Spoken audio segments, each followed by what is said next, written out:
ಜಾತಿಗಣತಿ ವಿಚಾರಕ್ಕೆ ಸಂಬಂಧಪಟ್ಟಂತೆ ಒಂದು ಕಡೆ ಸರ್ವೆ ನಡೀತಾ ಇದ್ರೆ ಮತ್ತೊಂದೆಡೆ ಕೋರ್ಟ್ ಮೆಟ್ಟಿಲೇರುವಂತ ಈ ವಿಚಾರ ಅರ್ಜಿದಾರರ ಪರ ಹಿರಿಯ ವಕೀಲ ಜಯಕುಮಾರ್ ವಾದ ಮಾಡ್ತಿದ್ದಾರೆ.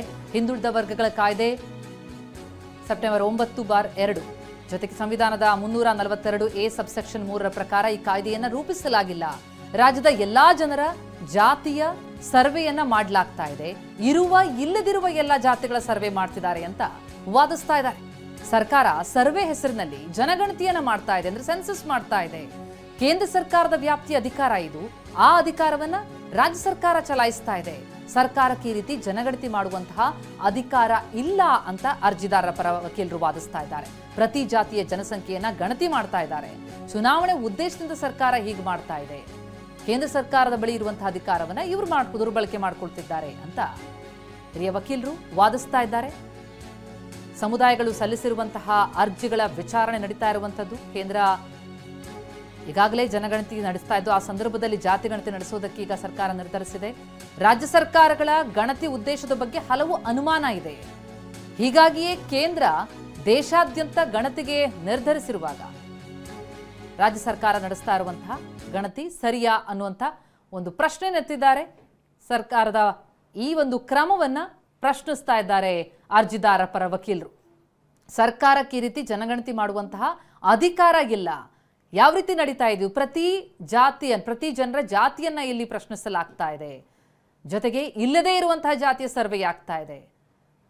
ಯಾವ ಅಧಿಕಾರ ಕೇಂದ್ರ ಸರ್ಕಾರಕ್ಕಿದೆಯೋ ಅದನ್ನ ರಾಜ್ಯ ಸರ್ಕಾರ ಹೇಗೆ ನಡೆಸೋದಕ್ಕೆ ಸಾಧ್ಯ ಅನ್ನೋದನ್ನ ಪ್ರಶ್ನಿಸ್ತಾ ಇದ್ದಾರೆ. ಕೇಂದ್ರ ಅದರಲ್ಲೂ ಈಗಾಗಲೇ ಮಾರ್ಚ್ 1, 2027ರಿಂದ ಜನಗಣತಿ ನಡೆಸೋದಕ್ಕೆ ಹೊರಟಿದೆ. ಆ ಸಂದರ್ಭದಲ್ಲಿ ಜಾತಿ ಗಣತಿಯನ್ನು ಕೂಡ ನಡೆಸೋದಕ್ಕೆ ನಿರ್ಧರಿಸಿದೆ. ರಾಜ್ಯ ಸರ್ಕಾರ ಈ ಗಣತಿ ಉದ್ದೇಶ ಏನು, ಅದ್ರ ಬಗ್ಗೆನೇ ಈಗ ಹಲವು ಅನುಮಾನ ಇದೆ. ಅವ್ರ ಉದ್ದೇಶ ಏನು, ಯಾಕೆ ಮಾಡ್ತಿದ್ದಾರೆ, ಅವ್ರಿಗೆ ಇಲ್ಲದ ಅಧಿಕಾರವನ್ನು ಯಾಕೆ ಚಲಾಯಿಸ್ತಾ ಇದ್ದಾರೆ ಅನ್ನುವಂಥ ವಾದ ಈಗ ಅರ್ಜಿದಾರ ವಕೀಲರಿಂದ ಕೇಳಿ ಬರ್ತಾ ಇರುವಂಥದ್ದು. ಹಿಂದುಳಿದ ವರ್ಗಗಳ ಕಾಯ್ದೆಯನ್ನು ಕೂಡ ಉಲ್ಲೇಖಿಸಿ ವಾದಿಸ್ತಾ ಇದ್ದಾರೆ.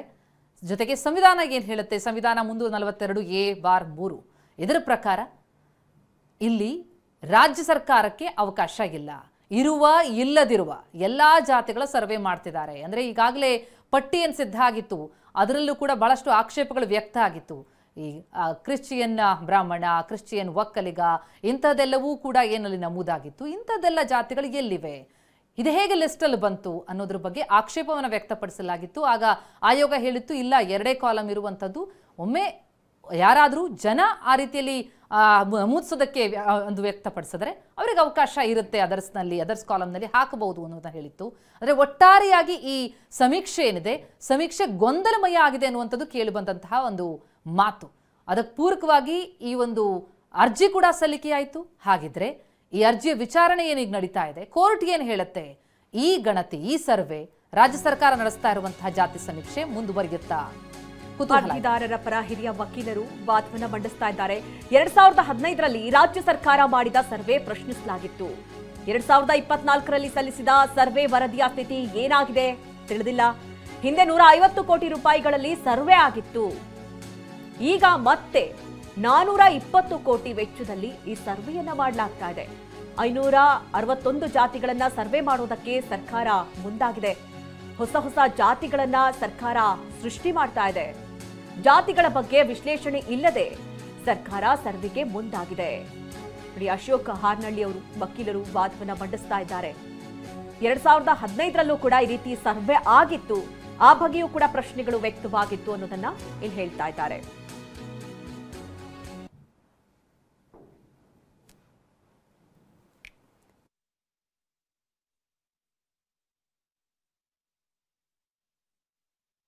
ಜಾತಿ ಗಣತಿಯ ಈ ವಿರೋಧ ಬಹಳ ತಾರಕಕ್ಕೆ ಇರ್ತಾ ಇದೆ. ಜೊತೆಗೆ ಇದರ ಬಗ್ಗೆ ಸಂಬಂಧಪಟ್ಟಂತೆ ಈಗಾಗಲೇ ರಿಟ್ ಅರ್ಜಿಯನ್ನು ಹಾಕಿಕೊಳ್ಳಲಾಗಿತ್ತು. ಅರ್ಜಿಯ ವಿಚಾರಣೆ ನಡೀತಾ ಇದೆ. ಅರ್ಜಿದಾರರ ಪರ ಹಿರಿಯ ವಕೀಲ ಅಶೋಕ್ ಹಾರ್ನಳ್ಳಿ ವಾದ ಮಾಡ್ತಾ ಇದ್ದಾರೆ. ಸಂವಿಧಾನದ ಕೇಂದ್ರದ ಪಟ್ಟಿಯಲ್ಲಿ ಜನಗಣತಿ ಬರುತ್ತೆ, ಅಂದ್ರೆ ಕೇಂದ್ರ ಸರ್ಕಾರದ ಒಂದು ಅಧಿಕಾರ ಇದು. ಕೇಂದ್ರ ಸಂಗ್ರಹಿಸಿದಂತಹ ಅಂಕಿಅಂಶಗಳಿಗೆ ಸೂಕ್ತ ರಕ್ಷಣೆಯನ್ನು ಒದಗಿಸಲಾಗಿದೆ. ಆದರೆ ರಾಜ್ಯ ಸರ್ಕಾರ ಇಂತಹ ಯಾವುದೇ ರಕ್ಷಣೆ ಒದಗಿಸಿಲ್ಲ. ಮಾಹಿತಿಯ ಖಾಸಗಿತನದ ಹಕ್ಕನ್ನ ಸುಪ್ರೀಂ ಗುರುತಿಸಿದೆ. ಡಿಜಿಟಲ್ ಮಾಹಿತಿ ಸೋರಿಕೆಯಾಗುವಂತಹ ಸಾಧ್ಯತೆ ಇದೆ. KS ಪುಟ್ಟಸ್ವಾಮಿ ಪ್ರಕರಣದ ತೀರ್ಪನ್ನ ಉಲ್ಲೇಖಿಸಿ ವಾದ ಮಾಡ್ತಾ ಇದ್ದಾರೆ. ಅರ್ಜಿದಾರರ ಪರ ಹಿರಿಯ ವಕೀಲ ಅಶೋಕ್ ಹಾರ್ನಳ್ಳಿ ಮಾಡ್ತಾ ಇರುವಂತಹ ವಾದ ಅದು.